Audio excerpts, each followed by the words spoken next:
All right, ready to dive deep. This time, we're tackling data types and constants in programming. And you've been digging into some serious programming textbooks, I see. Definitely. Got some really interesting excerpts here.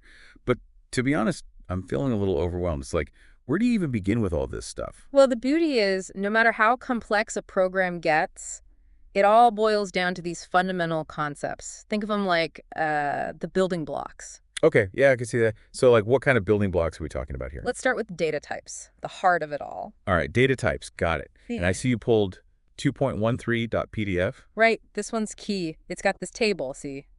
Lays out all these different data types, each one with its own purpose. Yeah, I was going to say, that's a lot of options. It's a bit like choosing the right tool for the job. Exactly. Like you wouldn't use a hammer to tighten a screw, right? Definitely not. Same idea here. If you need to store a whole number, like how many players are in a game, you'd use an integer. But for something more precise, like a player's score, you might need a float. Okay, so that's for numbers. What about text? Like a player's username. String to the rescue. It's the go-to for anything text-based. So it's all about picking the most efficient way to store the information. You got it.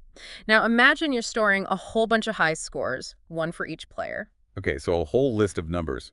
That could get long. That's where arrays come in handy. Think of them like containers that can hold multiple pieces of data of the same type.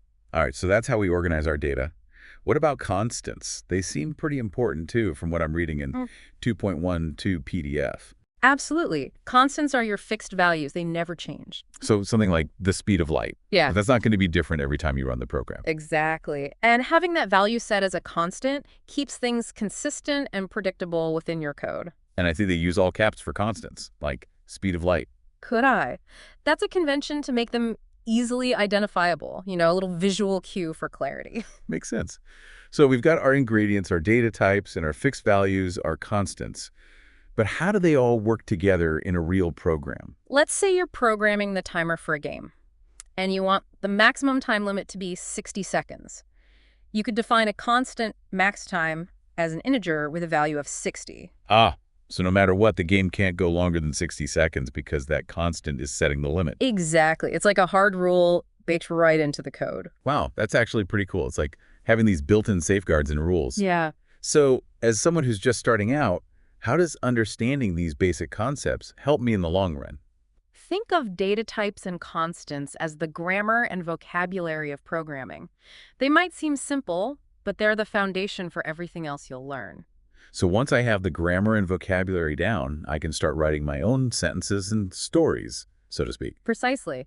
And the more you work with these concepts, the more intuitive they become. Before you know it, you'll be building complex programs without even thinking twice. That's actually a really encouraging way to look at it. So even though it seems daunting now, it's just a matter of breaking it down and building up my skills. That's the spirit. And remember, every single app, every website, every piece of software out there, it all started with these basic building blocks, so you're on the right track.